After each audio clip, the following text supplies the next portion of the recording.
Okay, pag-usapan natin, ano ba talaga ang pinagkaiba ng mayaman sa mahirap? So ano nga ba talaga ang sikreto nila? Promise, hindi lang to swerte.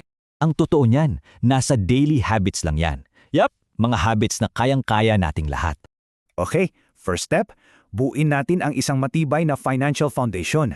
Lahat yan nagsisimula sa budget. Isipin mo, para lang yung ways para sa pera mo. Isang simpleng guide? Try the 50-30-20 rule. Perfecto para mabalance ang gastos at ipon. Next up, kailangan mo ng safety net. Ito ang emergency fund, ang financial payong mo. Ang goal, mag-ipon ng katumbas ng 3 to 6 months worth ng expenses mo. Para saan to? Sa mga biglaang gastos, para hindi ka basta-basta mababaon sa utang. Now, let's talk about debt. Paano nga ba makakaalis sa ganitong cycle? May dalawang paraan. Debt snowball for motivation o debt avalanche para makatipid sa interest. Once debt-free ka na, it's time to make your money work for you. Let's grow it! And here's the magic: compound interest.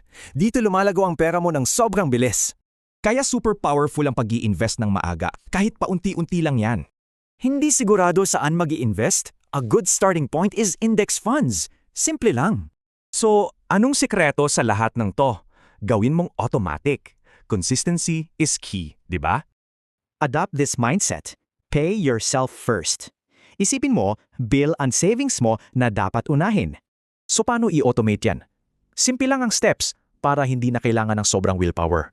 So you see, hindi to swerte o talino. Nasa disiplina lang yan ng maliliit na habits. Kaya ang tanong para sa'yo, anong isang habit ang sisimulan mong baguhin ngayon?